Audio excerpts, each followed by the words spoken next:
I remember, I'm reminded of, I remember it was something, I think, was it Tony Robbins who said, like, when you're setting goals, so you talk about one-upping. Mm-hmm. So he says something interesting, like, like a goal's not a goal unless you look at it and it scares you. Yeah. But isn't that one-upping? Well, I think it could be, but I think anything new is scary. No, I mean, like the size of the ambition, there's a saying, it's not that we aim too high and we miss the target, but that we aim too low and that we hit the target. Mm-hmm. Right. That's what I mean.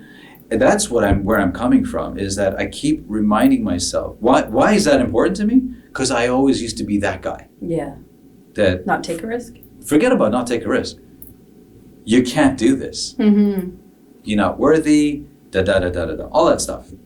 This is the profile of what is successful or who is successful, and you are not that. You're not even close to that. You're never going to be that.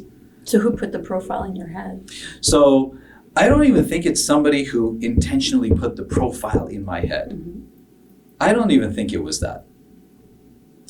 I thought it was that for a while. Mm-hmm. I thought that there was some design to that. That there was, and still today I question about, who really creates and leads culture? Like, what are we looking at? And are there really minds that are out there? And it can get really dark fast, right? So I'm like, this is speculation. There's enough evidence, there is smoke, and where there's smoke, Yeah, there's fire. There could be. But who cares? Who really cares? What matters? Because I can get so hung up on that that all I do is sit there and get jaded then. Mm-hmm. What's the benefit? You just circle in your discomfort. What's the benefit? Take action. I have sat there, spent so much time on, and seen people spend so much time on it. Like, I have heard conversations. So where did you about shift from that circling to a moment of action? I noticed it wasn't getting anywhere. I just wasn't making progress. And I was getting stuck. And I write about this in these essays that I've had to write about. So in the first essay that I wrote, so it was Taekwondo, it was a martial arts essay, right? So I was also talking about the principles that martial arts teaches us, and how life, as I look back on it now, was teaching me these things. So I call life my teacher, right? So that's how I can frame it, that I can understand it. Because when we're going through Taekwondo, you hear about like the wax on, wax off, right? Like the whatever you want to call Karate it. Kid. Right? So there's the wax on, wax off, but then life does that. And where I'm at today, and why I'm so grateful, is that I'm realizing there's this thing, whether you want to call it God or life or whatever, that's looking out for me, that is so totally setting me up to succeed. I just didn't see it. Yeah. I was just looking at it as like again, it was wax on, wax off stuff, but I was looking at it like, wonder why this is happening to me. Why me? And why not, like, that one's got it so easy. Yeah. It turns out, like we were talking earlier on with Ari about simulating in a controlled, right, with some safety net kind of stuff there. Life was doing that for me. It was giving me a simulation. And it was better than a simulation, right? It was real.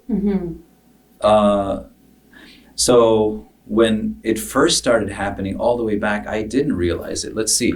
It was a lot of, you don't belong, you don't fit. So that was your self-talk that you were... No, it was other people saying it to me. Oh, really? Oh, yeah, for sure. So how it goes, it's the story of life, right? So I'm born in Africa. I lived there, my birthplace, for 6 months. That's it. And I moved. And I moved from Africa to Saudi Arabia. And it's important that it's Saudi Arabia, not another country. Because in Saudi Arabia, and how it is over there, it's not what you hear in the news. Yeah. In some cases, it's way worse. What makes the news is just what made the news. So I am in Saudi Arabia, there are what are known as locals and everybody else. So you're a local or you're nothing. It's not like here in Canada where there's citizenship and you've got rights and stuff like that. We still have that kind of vibe permeate our culture, but it's there. Yeah. It's really pronounced. Oh, it's okay. You're Arab or you're local not. Or you're not. Yeah. So if you get into a car accident with an Arab, fault or not, it's your fault. Yeah, you're going to have a problem. You better say you're sorry that you were standing there when he ran into you. You know what I mean? Yeah. It's like that. Yeah. If there's a line and there's a local person, the local person just skips the line, goes right to the front, and it's like here, I want to buy a pack of cigarettes.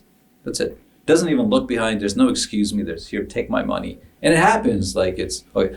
So I'm in this environment, and on top of that, I'm small, scrawny little kid. So like the world is just like this big, intimidating, scary place. Yeah. And at the same time, I'm a slow learner. You can see that. How long before I go from saying journalize to journal? And I'll do it constantly in every area of life. So I can laugh about it a little now, but back then, I'm in school, and in school back then, you were not given a score out of 100 or whatever we're given now in A's and I don't know, NG and whatever is acceptable and excellent. It was a rank. You're first. A rank of your class. A rank in your class. So you're ranked. And you know what? I actually get that. Because in the world, it is right now like you either won the deal or declined or you didn't. It doesn't even matter if you were third. It's like you either won or you lost. So I get that. So they were constantly ranking you. And I was always like... The tail end of the ranking. The tail end of the ranking. And I have an amazing sister who's always near the top of her ranking. And it was just her and I at that point in time. And she is this brilliant, smart person, like a second mother, okay? And she's very motherly too. So I love her for that. She's got my back. But there she was, like, she's excellent. And when it's time for the report card to come out, we would go home and she'd be running with the report card, is how I felt, going, hey, look at my report card. Yeah. And me, I'm like, it's okay. I don't talk about it. So it must have been really hard for my dad because there's this kid and my dad is like, professional architect, bold, courageous guy. And there's me, this like flopping around. But the first time it ever happened, and for me, it's always happened in moments of like, whoa, what was that? Like this moment. I don't want to call it like brilliance, but something would happen. Yeah. And I would shock myself. I would shock everybody around me too. And the first instance that I can remember it happening, my dad and I, we laugh about it till today, there was this bully in the class. And it's school, right? There are bullies everywhere. Back then it was like this thing. So he'd be pushing everybody around. And in those days, we had, do you remember? I don't know if you're old enough, but we had like chalkboards that were our books. Oh, we didn't. Okay, so we used I'm not to that old. Okay, you're not that old. I'm that old. So we used to have chalkboards. Yeah. And so I had my little chalkboard. Yeah. And this guy was bugging. He would bully everybody. So he started doing his thing with me, and I don't know what came over me, but I just took the chalkboard and I just like, I can't say, I would say something very vulgar. Yeah. But then I was just hit him across the head with this thing. And it's the first time I ever remember. What was he bullying you about? Oh, I forget. Okay. He was this bigger, stronger guy pushing somebody around. But that was the first thing. This bullying thing, it's like a constant in my life, right? So I just went and I smacked this over his head. The shock in him, and I don't remember getting in much trouble too, because obviously there's a repercussion for cutting a kid's head open, and the principal's called, my dad was called, and my dad's like, where did this come from? And the teacher was like, look, that kid had it coming. Oh, good. They actually stood up for you. Well, in the sense that well, there was a context. Well, to I didn't go out looking to go hit somebody on the head. But you don't always get that. I was just done with it. Speak up. So I get to these moments, and I think we all do, where I'm done. Mm-hmm. That's it now. Like, and when I'm hearing your story, like I've heard this from kids in the education system millions of times, and I understand the ranking from 1 to 100, and in life it's a competition, and it's kind of like a survivor of the fittest mentality, dog eat dog, when we get out there in the world. And really that's not aligned with who we are, and it's kind of a chaotic and counterintuitive system, but that's another conversation. But when you're looking at that, is kids come up with that thinking, because I'm not in this ranking, I'm not like my sister or my other classmates, and I'm in the lower, 25% or whatever it is. And not only that, it's socially known to everyone in the class where exactly you are, which adds another layer. Is there's just such a culture of shame that is put on to children in education when they can't conform to what is put on them. And the thing, and it only acknowledges one form of intelligence too, right? And you might not especially have back been then. textbook, and still today, still today. Well, I think it's come some ways, but it's disguised itself in a lot more clever ways. Oh, is that right? Yeah, yes. Well, I would have to agree with you there. Yeah, I know what you mean. So when this is all happening, though, what also starts happening is I start accepting it, right? That's the reality, that's the reality about you. That's the reality about me. Okay. I'm not at that point in time developed enough to realize anything else. So I'm like, this is you. You're at the bottom. This is your place. Accept it. So even if there is this flame, this like spark, you're like, nah. You're stifling it. Yeah, it goes out. And it happens with a lot of things, not just in school, in life, with your soul, like with all kinds of things. Mm-hmm. So, but I'm so grateful for that, because that was the beginning. Now, from Saudi Arabia, we go from that, and detail, it was, they have what are known as schools, types of schools. So this was an Indian embassy school, because it was based for a lot of Indians, right? So they taught Indian language, for example. Then there's another, it's like the British Embassy School, which is the better school, the more expensive school, but we couldn't go to that at that time. So I'm going to an Indian Embassy School. This becomes relevant later. So we come to Canada for the better life, right? So my dad now How old were you when you come here? I was like 7 years old, 8 years old, something like that. Grade 2, grade 1, grade 2. So 7 6, years 7, old. Something like that. 6 is grade 1, 7. It was like 81, 81-ish, 79-ish. So my father immigrates for the third, maybe fourth time in his life. Mm-hmm. I still don't appreciate that till today. Yeah. Fourth time. Like we're talking, your whole family up and you go. And not only different places, different countries. Like he was born on an island called Zanzibar. They had a revolution there. So he gets up from there, goes to the mainland.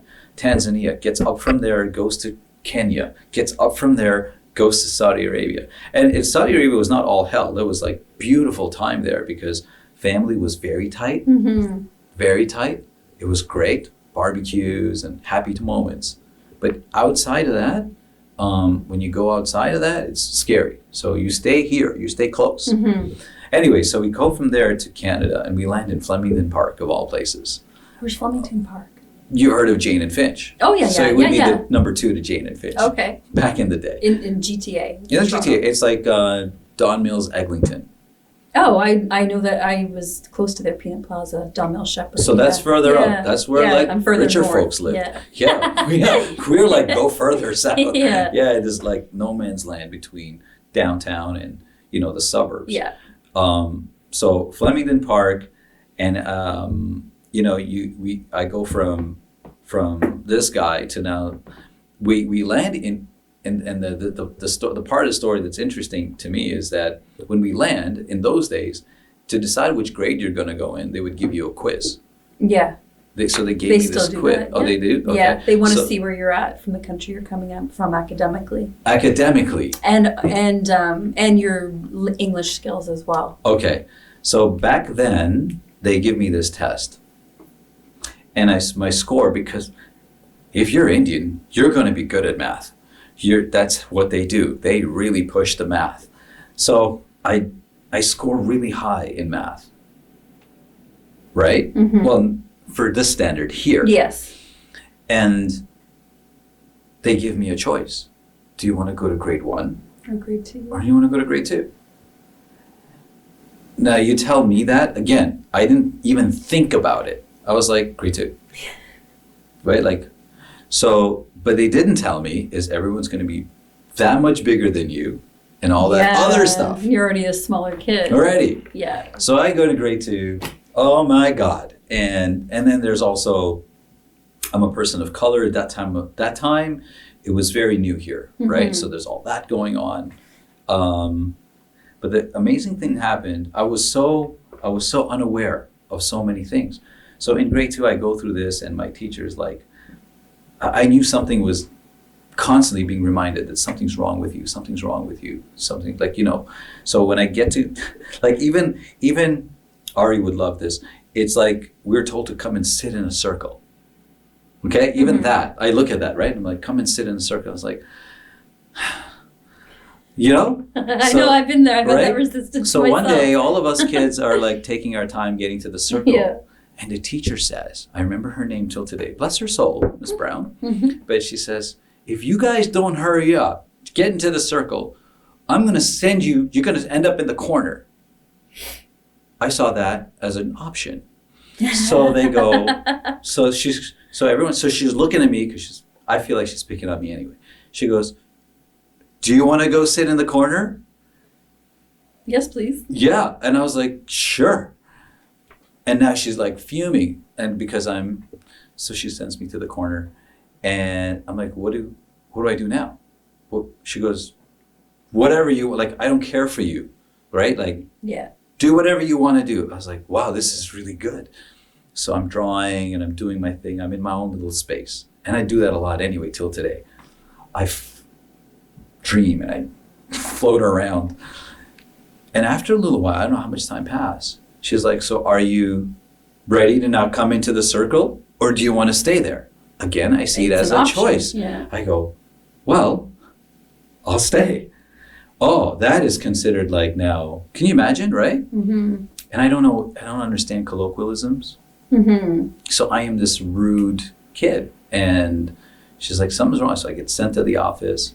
And by grade, the next year, I'm put into special ed, special education. And even that, I was not aware of what it meant. I just saw the word special and I was like, wow, look at this. And I go home and I'm proud that I'm in special ed. I think I told you this part of this. No, I didn't know. I don't know like this my part. sister and my dad are like, how do we tell him Yeah. that that's not like okay, just let him be. And it was my favorite year, Miss Billings, God rest her soul. Like, I love her. What was good about it? She would bring cookies to class. Like I'm like a simple person. Yeah. Give me, like cookies, that was great. And she had the easiest work to do. Like she would give us, again, math. But I just you excel remember that already. the entire class is taking half an hour to do this, and I'm done in like 5-10 minutes. And I go give it to her, and she's like, I go, what do I do now? She goes, just have some cookies. I was like, okay, this is great. So grade 3, and so it was a lot of that. What did they identify you with something? Did they put like a label on you that you're aware of? I'm not aware. Oh, okay. All I know is, as life would have it, by grade 4, my dad got the call to go back to Saudi Arabia. So I never got to find out, right? We went back to Saudi Arabia. And this time I ended up in, again, an Arab school, but in the English-speaking side. That's how they'd have it, to have the English side. So just growing up, just a lot of that, So now you're back in the ranking system. Yeah, back in the ranking system. And there they beat you if you don't do your homework stuff, right? So. Where it gets interesting again is we come back to Canada, and now I'm in grade 6. Still like trying to figure out my way. For 7 years, Triena, I'm changing schools every single year. Yeah. And every year it's like move out of the system, move out of the system, move out of that system. Yeah. So super unstable. gets to grade 7, junior high, and still the smallest, scrawniest guy. But there was this moment, I was just telling them the other day, we would play the softball, and it was, I would always be out. I would just, they had houses. Do you remember houses like in school that have houses like gold, green, blue? You ever had those? Okay, so no, PEI, we have every color of house. So we had houses, and then in our houses you would do things like get points. So we'd play softball. So you'd have to pick something to do. Oh, okay. So I'd play softball, and I was lousy at it. And every time I would hit the ball, I'd be out until this one fine day. Like really the last game of the day. It actually happened, bottom of the ninth and all that stuff. And I just remember saying to myself one thing: just hit this ball like with all you got. But before that moment, you see everybody kind of coming in closer, just to remind you that you're not going to hit it far. Yeah. Oh, yeah. All the people in the field. So that's what I always take and I tell people. I go, the world tends to tell you or wants to tell you, but what we all realize now, what I realize, and this is my message, is that that's not them expressing you. That's them expressing them if they were in your shoes. Just know that. Mm-hmm. I didn't know that. What it told me was what I am. So I've been constantly being told what I am, right? And I just keep hitting it out, and that's what we do. And that day, I did me, and I hit the ball over everybody's head, and I was like, huh. So like the bully, the baseball bat. I remember these moments, but they're like little sparks here and there. Everybody has it in their life. Yeah, when usually when you look back, you see them with greater clarity, the significance, right? Yeah. So it's a slow uptake, but then I got introduced. I saw the Karate Kid movie, and that was honestly, it changed everything. Like just one little thing, because I told my dad, I saw myself as what's his name, Ralph Macchio. I don't remember. Or whatever. Yeah, Ralph Macchio. What's the kid's name? I don't forget remember the name. His character's name. But that was me. So I was like, I need to do this. And again, I credit my dad. And you just knew, you just felt it like that, something. Well, I needed something. And the movie just motivated you? The movie was it. Yeah. It was often through storytelling that I understood things. So, I saw that and that was it. And then got signed up for it. And now I'm 13, and I'm starting to train. And within 2 years, 3 years, now we're in Markham. Yeah. Right? So going from Flemington Park, one kind of, they beat you up a certain way there physically. Yeah. You come to Markham, they beat you up another way. A totally different way. I'm very familiar with right? Markham They just, beat up. Yep. Like the suburban high class, right? Yeah. And my dad. It's a lot of keeping up with the Joneses. All of that. Yeah. But it's kind of like, who are you? Where are you from? Yeah. You're wearing that. We're wearing this. And I was never into any of that stuff. My dad never worried about the brand name of this or the other thing. He was super frugal with how he would spend. So now I start growing. And you're doing your martial arts. Yeah. And now I'm starting to able to like you feel like your body starts looking different. You're able to move differently. Well, everything changes in those years. And that's what martial arts does. I always say, like, all of a sudden I could, like, in gym class, I'm running past the jock. Mm-hmm. And the jock is like, who are you? Right? And I'm like, oh, I'm just like, But then I started realizing, and then the world starts responding differently. Yeah. Right? So now I'm like, huh. And I go into the beginning of what I call like my Tyrant Phase, right? Because now I want vengeance. You see like the Count of Monte Cristo story? I haven't seen that, no. Okay, so it's the Count of Monte Cristo story. Is like, he gets imprisoned wrongly, and now he wants his vengeance on everyone that put him there. Yeah. So now you're the bullied. So now I become vengeful, and I'm like, I'm strong now, and I can fight. You want to fight? Let's fight. I want to fight. I'm looking for a fight. And all this rage is like coming out. But at the same time, what that's happening is my mother passes away. So she has this bout with cancer. And so this is all happening simultaneously. And the rage and the anger is just like building up. And that's all I remember, actually, looking back. I remember martial arts being my, you know how some people have their thing, what they go do? Yeah. That was where I was like successful for the first time. Yeah. And it started flowing into other areas. Then the confidence starts building up. And it's not like Taekwondo was like this easy route. No, right? it's a hard path. There is this one moment, again, I write about it in another essay. I called it my Jason fight. There was this kid called Jason. He was the highest ranking kid in the school. He was the alpha, and he would win all his fights. And I one day fought him and lost, and fought him again and lost and lost and lost.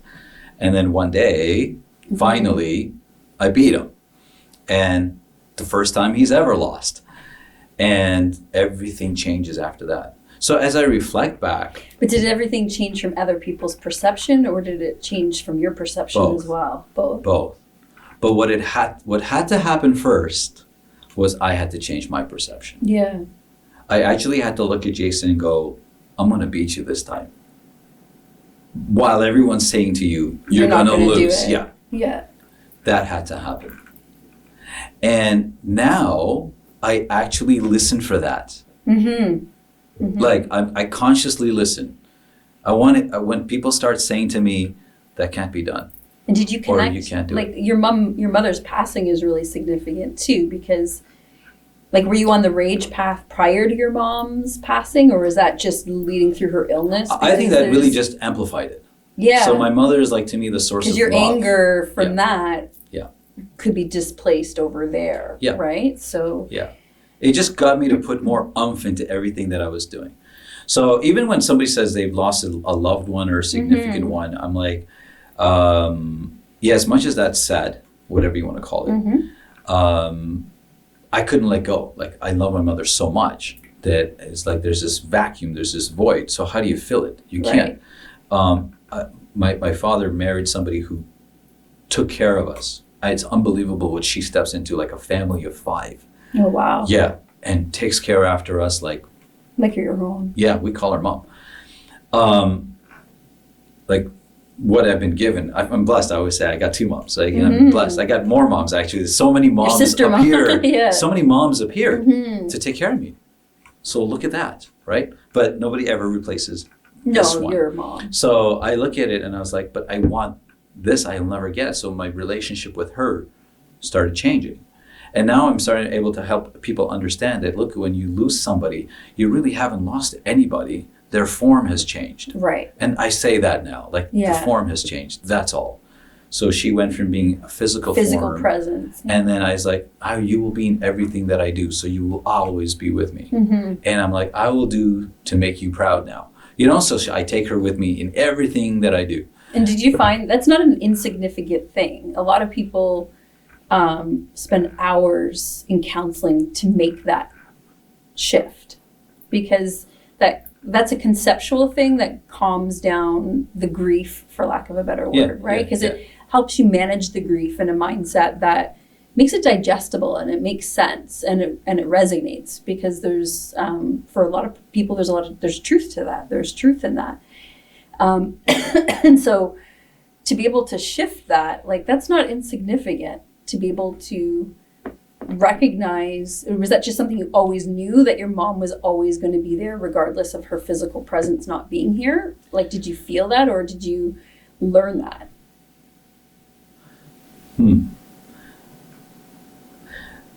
You feel it first. I always feel things first. Yeah. Learning it, that's interesting, because so many people tried. So many people stepped up to support. The support was amazing from our family. Amazing. Very blessed there, very fortunate. But it was not, there was still this emptiness. Right. Now, I kept looking at it, and I guess I started becoming the type, again, thanks to martial arts. I credit martial arts because it's kind of like, it really starts, you start really looking at you start analyzing the battle, right? Before it takes place. So everything to me became like this challenge. Okay, so how did I overcome that? The way I overcame that is that's what I know works. Yeah. So I'm going to apply that over here. And so you apply to martial arts. Yeah, it was all martial arts. Yeah. Although people think martial arts is like, No, it's a breaking very boards and intrinsic journey. It's a really, they talk about the tenets Mhm. of martial arts. So there's respect, integrity, self-control, indomitable spirit, perseverance. Those are the tenets, right? So, and they put them up on the walls. Mhm. But what is it? You have to embody them. Yeah. Right. Yeah. So that started becoming where I started applying it here, right? And it's like, so how are you going to do that? And the how is a form. It can be any form. Right. But the principle of it, the theory of it is that's what it is. Mm-hmm. So the interesting thing is I got away from my martial arts. I hit a certain point. You get a black belt, Mm-hmm. and they say often 90% of people hit black belt and they stop because Yeah, they say they've feel like reached it, they've reached it. which I got is totally wrong. that's what I actually write in my essay Yeah. about reflecting back on the black belt. So as I went for my second, the realization was to have one or to be one, Right. and that was did I really embody the tenets or did I just have a black belt? Yeah, did I just achieve a So, checkbox? Ego and authenticity. So I agree with that part. Mhm. But it was an interesting. So 20 years go by. Anyway, so I fast forward. You didn't practice for 20 years. Yeah, I didn't practice for 20 years. Get married. Move to Florida. Start a business. That's the next part where I started learning. That's where the next sort of parts like really started coming around, because it was Y2K. Started a business, bought a house, have a mortgage, and a kid on the way. And you're starting an IT-based company in the year 1999 before the Y2 crash. So you're looking at this going, you didn't see it coming. Mm-hmm. So I started this company, and there was a day, I remember the day, I saw my last phone bill, and I was like, I don't know if I'll be able to afford to pay my next phone bill. So paralysis starts sinking in. Yeah. Like, I can't even pick up the phone to make a sale because I might not be able to pay this bill next month. What do I do now? Yeah. So I call a guy. He was one of my mentors, Byron, and he was in Boston. And I remember talking to him. He was this old, like, sage kind of person, vendor, client, but we just had a relationship. And I asked him, I go, Byron, man, this is scary. And he said to me one thing that I will never, ever forget. And he goes, are your doors still open? And I said, yeah, barely. He goes, You're open. you're further ahead than a lot of other people. They've closed. Yeah. And I was just thinking about that. And I was ready to stop Mm-hmm. that business. And interestingly enough, a person near and dear to me, I don't mind saying it, my father actually, said to me, hey, it's okay. If you need to stop, you can always go back Right. to Canada. And you can always go back to working for the bank. And I was like, huh. And I used to work for a bank before I was. And this is a person who attached all of this to No, value. he's being supportive. Yeah. He's No, but being I'm just supportive. saying, like, you people Yeah. would perceive that as Yeah. my business closed, therefore I failed. Where your dad's like, you still have opportunity. You can still you go. always have opportunity.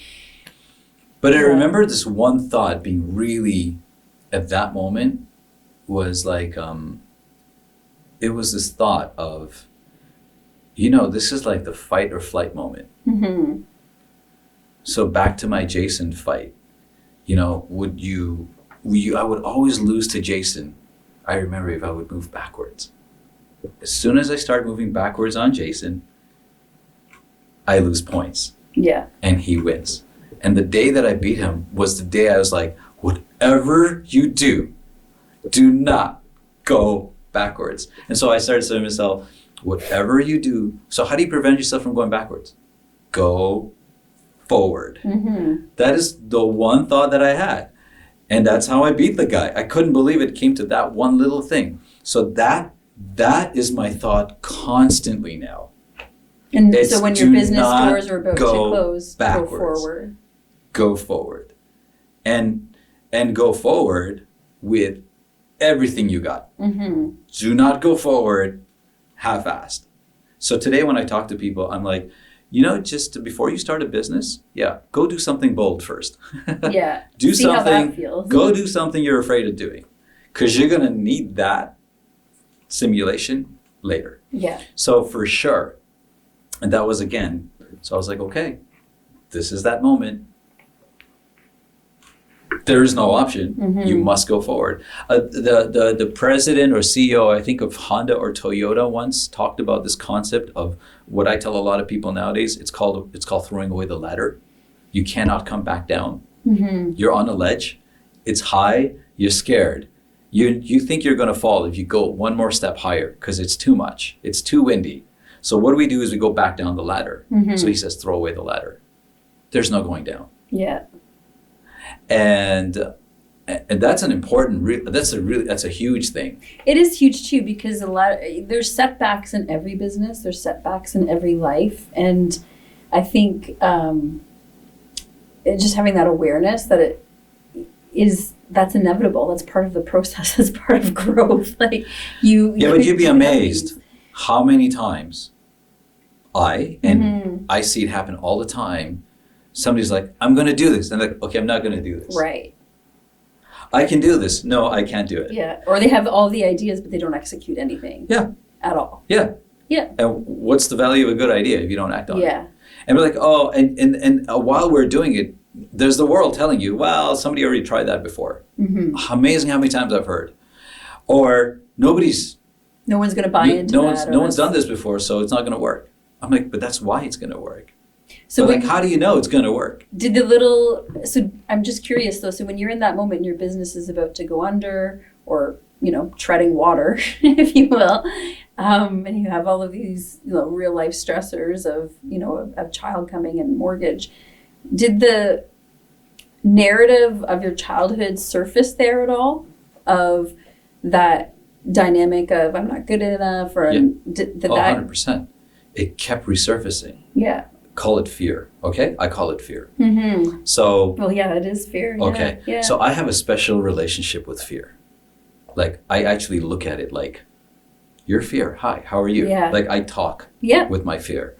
So I started doing this because I started realizing it's there, and I'm going to deal with you, mm-hmm. right? And it serves a purpose. Yeah. Oh yeah, for sure. It serves a functional. It alerts you. Yeah. And all those things. Yeah. But I treat fear now that way, and I think that's another different thing. You have to look at it discerningly. Yeah. In fact, I go at it now. I go at my fear. So just like I went forward at Jason. Mm-hmm. So I used to be afraid of heights, for example. So I was like, okay, let's go. We're going to go skydiving. Mm-hmm. Like go to the other end of it. And I go, okay, let's go. We're going to do this. It's like the bully back in the day who was coming at me and I hit him over the head with a chalkboard. Mm-hmm. I will never forget that lesson. Because I was like, that's what my fear does for me. Yeah. That's what all of these. You stood in your power. Okay, and I'm going to take that chalkboard every time now because backing up never worked. Yeah. I don't know of one person who's ever said backing up worked. Like Wayne Gretzky's, famous, like you miss 100% of the shots you don't take. Yeah. You're going to miss some. You're going to make some. But you will not make it if you don't take the shot. Yeah. So that was really like, I remember like in the forefront of my mind. And I was like, and here's the message to everybody, is that I actually didn't know. There was no way of calculating. Am I going to make it? Mm-hmm. In fact, if I looked at it objectively, mathematically, I was doomed. Like the numbers are going the other way. Yeah. So how do you turn it back around? Not knowing. And today I call that faith. But that's... Did you feel it? Like, was it a visceral thing? Like, did you know you were going to make it? No. Did you have that affirmation? I actually can say to you, I did not know I was going to make it. But did you sit in that all the time? Or did you just acknowledge it and move to action? Yeah, no, I moved. You got to move. Yeah, well, but people don't though. That's that little, but that's where that little right. piece though. It's, the future predicting causes anxiety, right? So some people get locked in that anxiety. Like you said, you couldn't pick up the phone even to make a call because I can't make that bill. Yeah. Oh, no, you start packing up. That was the alternative. Yeah. You start packing up. So you're going to pack up or what are you going to do? So So that is the one thing that I kept noticing, kept coming back up. Fear and then fight.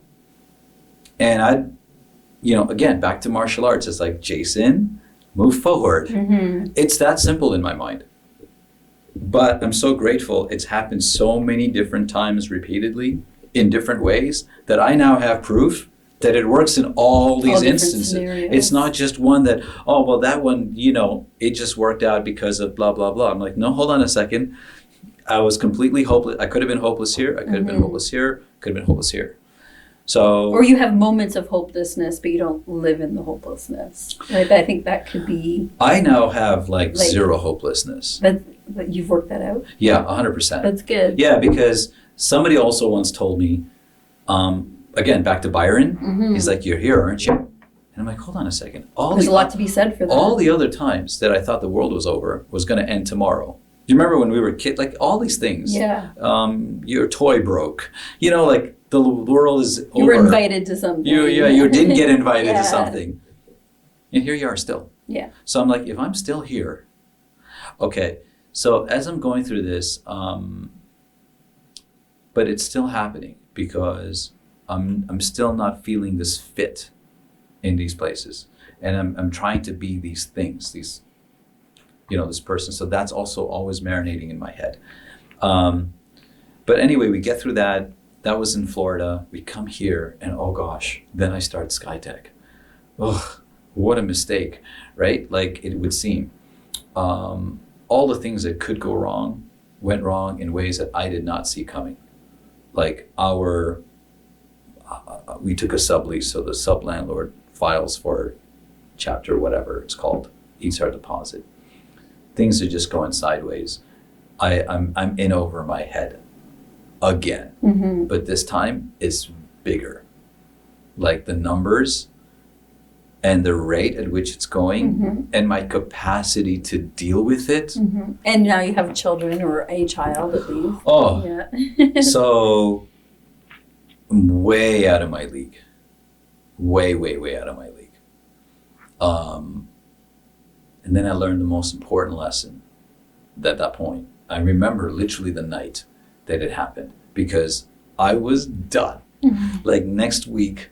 You're closing the doors. I did not yet know how I'm going to say it to people because there wasn't enough. Like I'm not going to make payroll. I'm not done. Here's where I learned the law of attraction. And it's so real. So I go to sleep that night and I believe in God. Whatever you want to call it. But I believe. And I remember saying, like out loud, going, this is beyond me. I know I created this, like this is my making. I put myself here, so don't need sympathy. Yeah. I just want to acknowledge this is beyond me. But you created the universe, right? You did all these things. This is easy for you. You could do this. Throw me a bone. Yeah. I'm going to go to sleep now. Like I couldn't sleep anymore. Like just the anxiety. The whole night you're thinking, like, what are you going to do? Like nights and nights of just can't sleep. And I'm out of all these options. And I call that faith. Faith in whatever, yourself, the universe, that it's going to be okay. Yeah. You know that when you tell people? Yeah, you have to manifest what you... That was just my way. Your thoughts are. It was a way.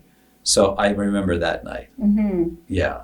And I went to sleep that night and I said, okay, I'm putting this in your hands and I don't know what's going to happen, but I'm going to sleep now. And whatever happens, that's it. I can't tell you how crazy it is that the next week, things just started happening. When you let go. Okay. Yeah, they just started. Yeah. Yeah, and I can't tell. Like I can't give detail because it's confidential. Yeah. The people that I have promised secrecy to, or the things that came up, you would just not believe. But it kept your business afloat and everyone employed. And just enough. But what the best thing that came out of that was the lesson, never let this happen again. Like the things that happened, like I was like, okay, I'm going to watch for this forever now. Yeah. But that's what I needed. It's call it like the kick in the pants or whatever. I was being irresponsible. I was not being accountable, not paying attention to details that were like screaming at me. But I was like, I just keep going. So I learned a lot from it. And it's crazy because now so many people come through Skytek and they show this kind of like hesitation, or doubt, or they manifest this fear of like, what if it doesn't work out? It's hard. Like for their businesses that are housed here. My competition is so much bigger and better than I was like, just keep going. Yeah. Just keep going. Yeah. When we were talking to Ari, you didn't even realize like while he's writing that it's going to get better. Like you didn't know how. Like you already have the tools. How do you tell somebody that you already got it? Yeah. And they're like, no, I'm coming to you because I don't think I have it. Yeah. And it's like, yeah, okay, don't worry. I've done worse. You're smarter than I am. Yeah. You'll be fine. You'll get farther. You'll be fine. But what's crazy is how many times I've seen people turn around and stop. It's amazing. Yeah. How many times people turn around in business, start on something. Okay, I'll give you an example. Did you know that the color of ketchup, right, when it first was invented was... It was yellow, wasn't it? Green. Oh, it was green. Oh, it was green. I knew it was a different primary color. I knew and it sat on a shelf because it was a bad idea. Until somebody just came along. Let's change the color. Changed the color to red. And off it went. Right? I mean, that's just one story. Or the Post-it note story about how the glue did not work. Yeah. So they turned it, like it's just a million stories like that. What I find hard for people to do is that they're so stuck on this idea, like this, they're so inflexible, they're so rigid. Yeah. Right? And I call that ego too. It is. So that it's not being comfortable. I would have to agree uncomfortable. that I'm wrong. Yeah. That this, they're stuck on it. I have seen people who like there's opportunity coming at them and they're like, yeah, that's not what I do. I'm like, are you kidding me? That's going to help you pay your bill next month. Do it. So anyway, so those are the lessons of Skytek. But really it was just, then it was the amount of time and hours that I was putting into it and realizing, and so this was the next phase, right? So the next phase was, okay, I'm putting all this time in. What about my time with my kids? What about that? So I went from working like many hours in a day, and I believe that was a form of like, it's a badge that I would wear. Like I'm putting the time. Yeah, it's a really toxic badge. Yeah, but society wears it. Like, I put in the time. Yeah. And if you don't, it's because you don't want it bad. Yeah, you don't want it bad enough. Yeah. And so you're not gonna be successful like me, and you want to be that guy. So there's some kind of like weird toxic social currency for not taking care of yourself and working 24/7. I love how you use the word currency, because that's exactly what I call it. Yeah. I now ask actually that exact question to people. I go, so which currency do you want? I just say it like that. And I go, what do you mean, which currency? I go, do you want to be like abundant? Do you really want like real abundance? Or do you want money? Because whichever one you want, you're going to get what you just asked for. Yeah. But then after that, you made your bed, okay? So I made my bed for wanting more money. Yeah. And I could never make enough. I was always going backwards. The train never ends, though. Yeah. So I heard this one saying, I read it somewhere saying, treat the world and money like your shadow. Do you ever hear this? No. Okay, so it's one of my favorites. But it's a good one. I like it. It's just treat it like your shadow. Because if you're like your shadow, the way it works is that if there's light reflecting and your shadow is here, try chasing down your shadow and see if you'll ever catch it. You'll never catch your shadow. No. But what if you turn your back on your shadow and go the other way? Your shadow chases you. Yeah.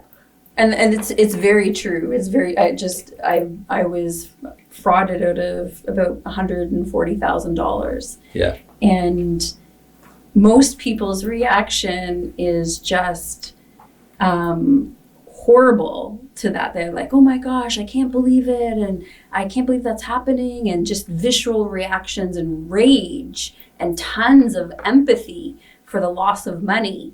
But then I go on a journey of chronic illness and I can't get off the floor or take care of my kids or take care of myself for over a year. Very little empathy for that situation. But when you lose money, man, that's a hard-hitting one. And I'm like, wow, that's really interesting that actual human suffering resonates lower than money.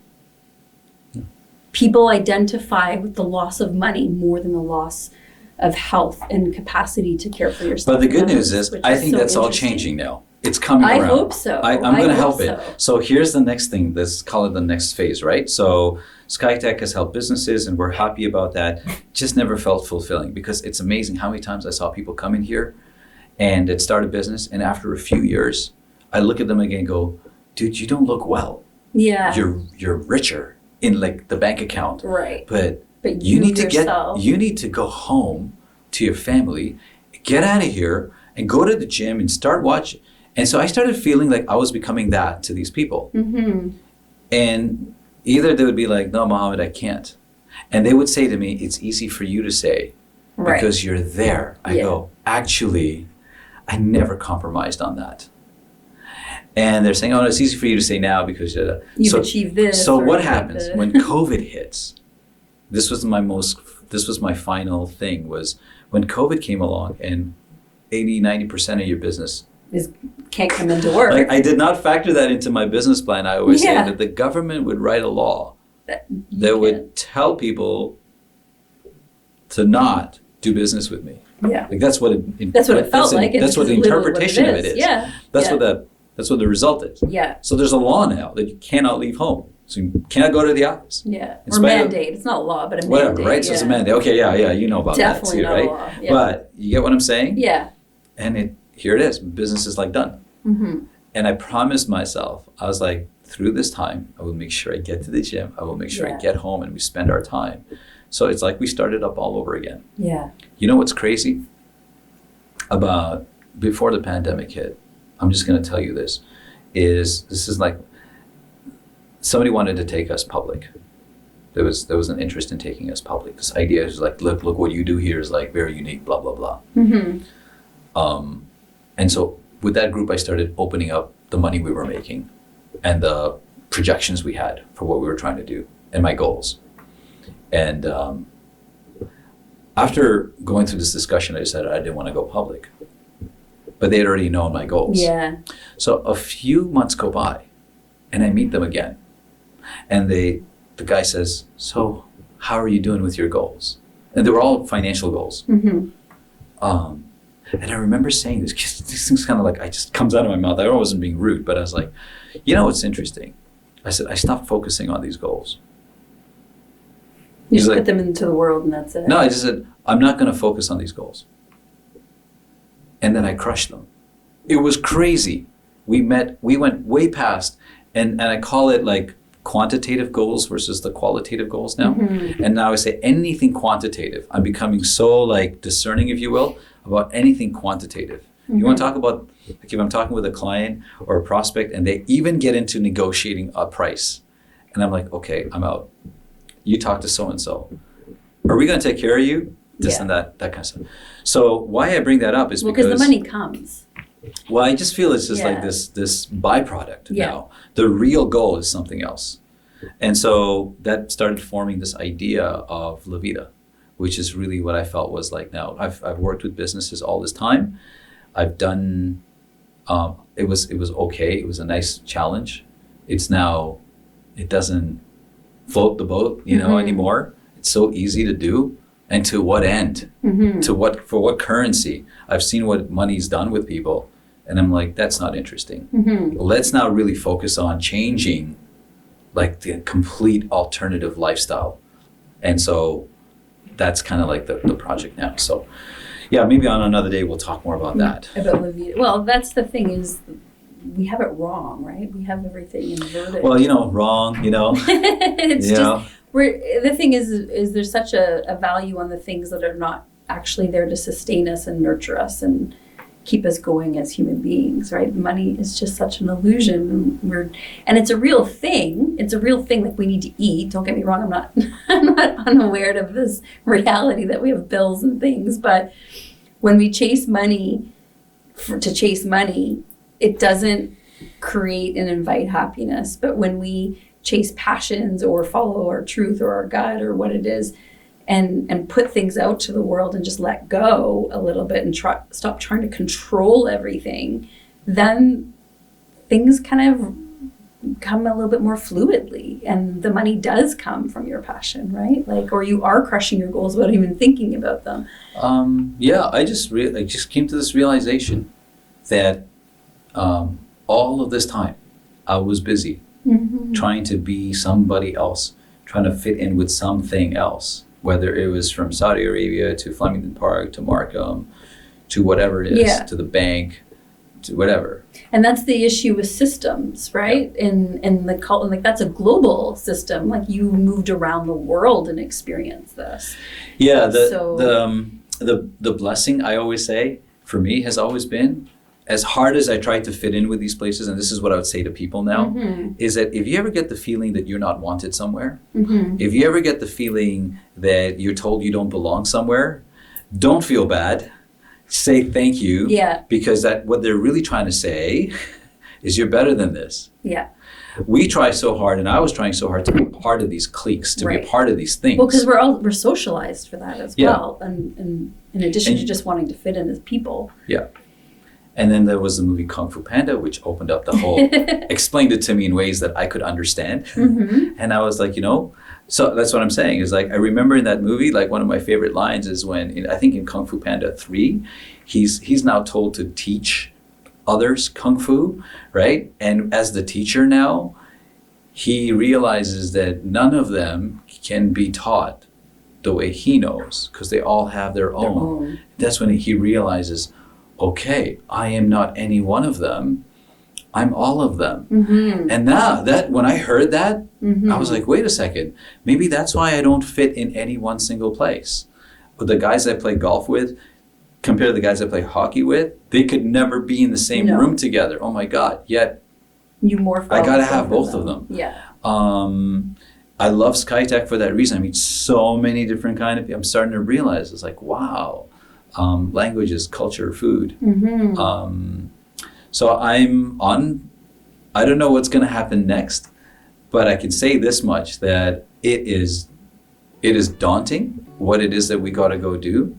What's amazing is who's starting to come towards it and work with me on it because they see the same or want or desire the same sort of outcome, but they're like, we could never do this alone. Right. And I'm like, perfect. But no one can do anything. Nor can I. Yeah. So let's go and do this. Anyway, so that's it for now, I guess. I was about to stop. I'm like, are we recording now? Then I saw someone go over there. I'm like, okay, he's recording. I just want to be cognizant of the time. But I skipped over so many things. I don't think we really got into one specific thing. That was what I felt about it. I think the listener will learn a little bit about you in every episode because when you throw in your 2 cents with the guest. Yeah. I think the message that comes from that conversation is you are not who you're told the world tells you are. I think that's the biggest thing. Like you're not because you were told you were these things your whole life, but that's not who you are, even though. Oh, can I say something on that? Yeah. So actually, I agree with you. You can do the intro in a sec, okay? Okay. But I had a thought like you just had. You're right, 100%. Because I have been, when I'm growing up, it's like, that's the one thing I realized. When I would talk to somebody in Canada, like if I go back to Africa, they look at me and they go, you're not African. Okay. And if you look at me, I present as like Indian, right? But if I went to India, they're like, Indian. You're not from India. Yeah. And when I came to, like, I associate with being Canadian. But when I came to Canada, they're like, you're not Canadian. Although I speak Swahili like an African. So I was like, that's interesting. You all say I don't belong with you. Right. Yeah, that's the world's message, right? I took that message the wrong way. Yeah. For the longest time, I thought it's because I didn't belong in anywhere. It turns out it's because I belong everywhere. Yeah, everyone belongs everywhere. Everyone belongs, right? Yeah. Yeah. I just feel like that's why when we keep coming back and people feel like that, I guess that's really my biggest message. If anyone's ever felt like they don't belong, Yeah. And it's those are my favorites. Yeah, because you always belong. We're just not. We're not indoctrinated with that, right? We're indoctrinated with look outside yourself, conform, follow, follow the path of Yeah. least resistance, right? I have a friend of mine, he actually just messaged me. I'm a Muslim and he's a devout Catholic. And we have these great conversations.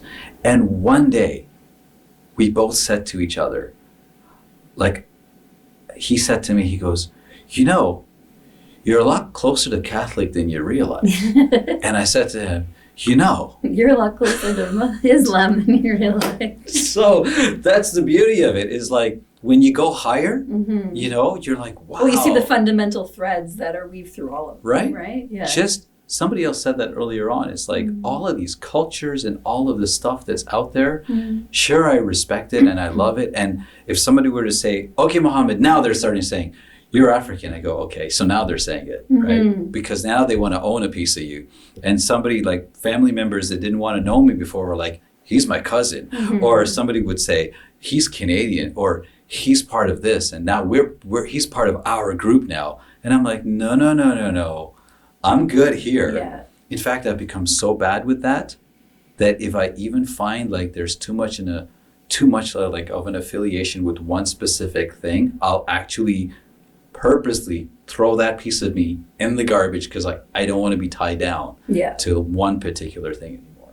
Yeah. So yeah, that's I guess the story, coming from wanting to be part of everything to now wanting to be part of nothing. Yeah. I'm me. Yeah, I'm good and I'm exactly. keeping them going. Exactly. Anyway, sorry, that was a little bit of a segue after that. But All right. you gonna do the intro? You want to do the intro? No, you do the intro. You're good with No, the you're the intro. You're doing me today, so you got to do the intro. What do I do? So we're today here with Mohammed, Okay. who we're going to talk about